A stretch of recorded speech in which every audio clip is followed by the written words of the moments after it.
अस्सलाम वालेकुम दोस्तों, सऊदी अरब की फटाफट ताज़ा और बड़ी खबरों में आपका स्वागत है। मैं हूं साकिब मिर्ज़ा और आप देख रहे हैं गल्फ लाइफ हिंदी।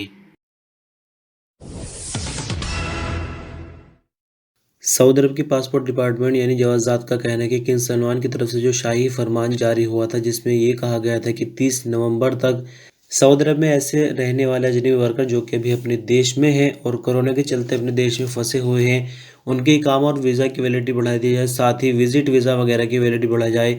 तो जवाज़ात का इस पर कहना है कि इस पर अभी काम जारी है और जिन लोगों के इकामे और वीज़ा अभी तक नहीं बढ़े हैं, उनको इंतज़ार करने की ज़रूरत है। जवाज़ात के किसी भी दफ्तर से ऑनलाइन या ऑफ़लाइन बात करने की कोई ज़रूरत नहीं होगी। सभी के इकामे और वीज़ा अपने आप बढ़ जाएंगे। इसी से संबंधित एक सवाल जवाज़ात के ट्विटर अकाउंट पर किया गया कि अजनबी वर्कर के द्वारा कि क्या सऊदी अरब से बाहर रहते हुए इस वक्त यानी अभी के जो हालात है इकामा रिन्यू हो सकता है। तो इस पर जवाज़ात का कहना है कि मैन्युअली अगर कोई इकामा रिन्यू कराना चाहे, यानी जो छूट दी गई है किंग सलमान की तरफ से वो तो अलग है, उसके अलावा भी अगर कोई इकामा रिन्यू कराना चाहे तो सऊदी अरब के बाहर रहते हुए भी अपने कफील या कंपनी के ज़रिए इकामा रिन्यू करा सकते हैं। एक और सवाल सफ़र से संबंधित है। जवाज़ात से पूछा गया कि सऊदी अरब में वैक्सीन की एक डोज ले ली है और उसके बाद अपने देश में यानी जिस भी देश में बंदा गया है सफ़र करके वहाँ पे वैक्सीन की दूसरी डोज ले ली है, यानी एस्ट्राजेनेका की फर्स्ट डोज सऊदी अरब के अंदर ले ली, दूसरी अपने देश के अंदर ली है। तो क्या ऐसे में वैक्सीन की दोनों डोज गिनी जाएंगी? तो यहाँ पर जवाज़ात का कहना यह है कि अगर किसी बंदे ने सऊदी अरब के अंदर ही वैक्सीन की दोनों डोज ली हो और वो ट्रैवल करके अपने देश जाता है तो वो ही अभी डायरेक्ट आ सकता है, यानी एक डोज सऊदी अरब में ली है, एक अपने देश में ली है, तो उनको दोनों डोज नहीं गिना जाएगा। अब यहाँ आपकी जानकारी के लिए एक चीज़ और बता दें, जिस तरह से आपने अभी सुना कि जवाज़ात ने बोला है इंतज़ार करने के लिए, लेकिन इंतज़ार सिर्फ ऐसे लोग ही करें जिनकी वैलिडिटी पीछे बढ़ी है, यानी जैसे कि अभी 30 सितंबर तक वीज़ा और इकामे की वैलिडिटी बढ़ी हुई थी, तो उम्मीद है कि उन्हीं की वैलिडिटी आगे बढ़ेगी। लेकिन अगर आपकी काफ़ी लंबे टाइम से वैलिडिटी बढ़नी रुक गई है यानी होल्ड पर पड़ी है, तो आपको चाहिए कि अपने इकामा और फिर वीज़ा की वैलिडिटी को मैन्युअली बढ़ाया जाए, क्योंकि इंशाल्लाह जल्दी कोई गुड न्यूज़ आने वाली है, क्योंकि सऊदी अरब में हालात काफ़ी हद तक अभी कंट्रोल हो चुके हैं। सऊदी अरब के ट्रैफिक विभाग का कहना है कि सऊदी अरब में अबशिर प्लेटफॉर्म के जरिए सऊदी शहरी और यहाँ रहने वाले अजनबी ट्रैफिक दफ्तर जाए बिना 10 बड़े काम अंजाम दे सकते हैं। अखबार 24 के मुताबिक अबशिर प्लेटफॉर्म ने अबशिर के जरिए अंजाम दिए जाने वाले 10 कामों की डिटेल जारी की है। बयान में कहा गया है कि सऊदी शहरी और अजनबी ड्राइविंग लाइसेंस और व्हीकल रजिस्ट्रेशन की ऑनलाइन रिन्यूअल करा सकते हैं, गाड़ियों के सेल परचेज ऑनलाइन कर सकते हैं, ड्राइविंग की ओनरशिप ऑनलाइन जारी करा जा सकती है, ट्रैफिक वायलेशन से संबंधित ऑनलाइन जानकारी ली जा सकती है, जबकि ट्रैफिक वायलेशन पर अगर आपको कोई एतराज़ हो यानी ऑब्जेक्शन हो तो उसको भी दर्ज कराया जा सकता है। बयान में आगे कहा गया है कि जब्त की गई गाड़ियों के बारे में ऑनलाइन पता किया जा सकता है, जबकि इंश्योरेंस की वैलिडिटी के बारे में भी ऑनलाइन जानकारी ली जा सकती है। सऊदी अरब में आसमानी हिसाब से सर्दी का मौसम शुरू हो चुका है और यहाँ रात और दिन बराबर हो जाएंगे। सबक न्यूज़ के मुताबिक सोमवार से सऊदी अरब में रात और दिन 12-12 घंटे के होंगे।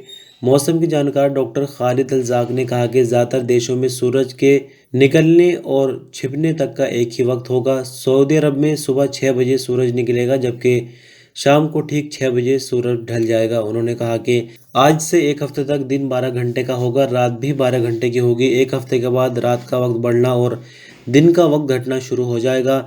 ये 3 महीने तक जारी रहेगा। उन्होंने कहा कि दिन और रात का बराबर होना साल में 2 बार यानी 16 मार्च से और फिर दूसरी बार 27 सितंबर से शुरू होता है।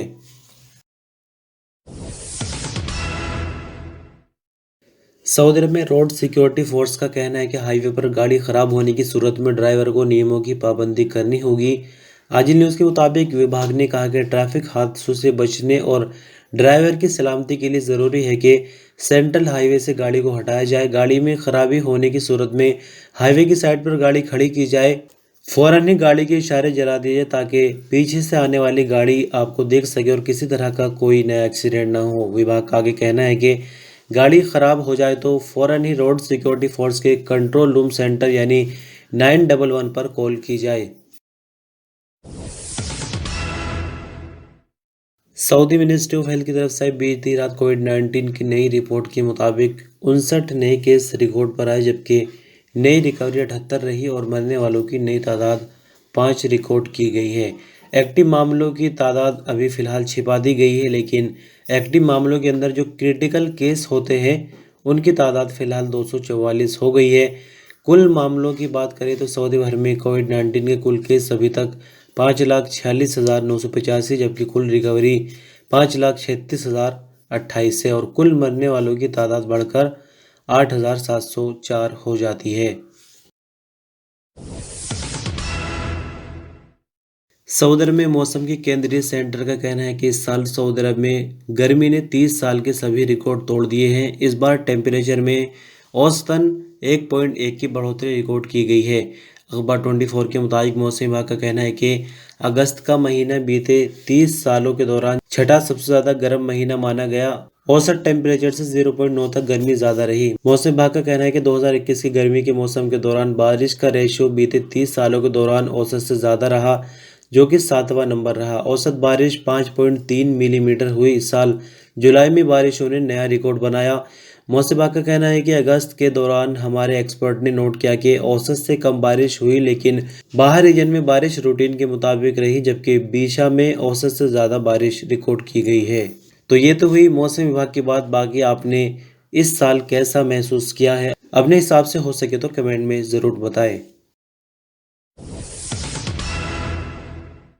सऊदी अरब के वकील ने सऊदी अरब में होने वाली एक अजीब घटना के बारे में बताया, जिसमें एक लड़की ने शादी के 2 दिन बाद ही तलाक की मांग कर दी है। सबक न्यूज़ के मुताबिक सऊदी अरब के कानूनी जानकार अहमद अजब ने बताया कि तलाक का सबसे अजीब व गरीब मामला मेरी जानकारी में उस वक्त आया जब एक लड़का मेरे चैम्बर में दाखिल हुआ।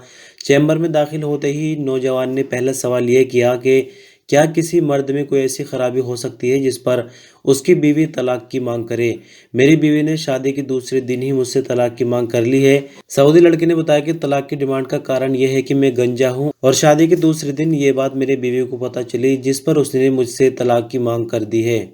तो इस पर कानूनी जानकार यानी वकील का कहना यह है कि सऊदी कानून में ऐसी कोई भी दफा नहीं कि इस तरह के छोटे मोटे केस पर तलाक दी जाए, लेकिन अगर कोई बड़ा मामला हो जिससे मियाँ बीवी के रिश्ते में कोई खराबी पैदा हो रही है, लेकिन जैसे कि बहुत छोटा सा मामला है तो कानून की नज़र में इसकी कोई वैल्यू नहीं। साथ ही आजकल के दौर में जो गंजेपन की बीमारी है वो काफ़ी ज़्यादा आम हो गई है और इससे परमानेंट छुटकारा पाना काफ़ी मुश्किल हो गया है।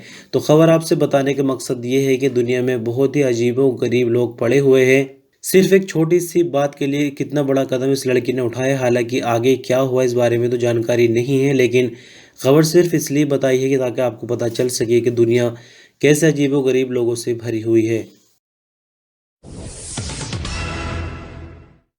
तो अंत में बात करेंगे मौसम को लेकर। सऊदी मौसम विभाग का कहना है कि मंगलवार यानी 28 सितंबर को सऊदी अरब के 4 इलाकों में टेम्परेचर में कमी रिकॉर्ड की जाएगी और बारिश की भी उम्मीद है। आज न्यूज़ के मुताबिक मौसम विभाग ने उम्मीद जाहिर की है कि सऊदी अरब के उत्तरी, पूर्वी और केंद्रीय इलाकों में तेज रेतीली हवाएं चलेंगी, जबकि टेम्परेचर में कमी भी रिकॉर्ड की जाएगी। मौसम विभाग ने अपने बयान में आगे कहा कि जाजा, नसीर, बाहा और मक्का मुकर्रमा के ऊपरी इलाकों पर गरज चमक के साथ बारिश की उम्मीद है। मदीना मुनव्वरा के कुछ इलाकों पर गरज चमक के साथ बादल छाए रहेंगे, कहीं कहीं बारिश भी हो सकती है। तो दोस्तों बस खबरों का सिलसिला यहीं ख़त्म हो जाता है। बहुत शुक्रिया, वीडियो पर आप अंत तक बने रहे। वीडियो छोटा सा लाइक देकर मेहनत को कामयाब बना सकते। चैनल पर नए हैं सब्सक्राइब कर सकता है। कोई सवाल सुझाव तो कमेंट में जरूर बताइएगा।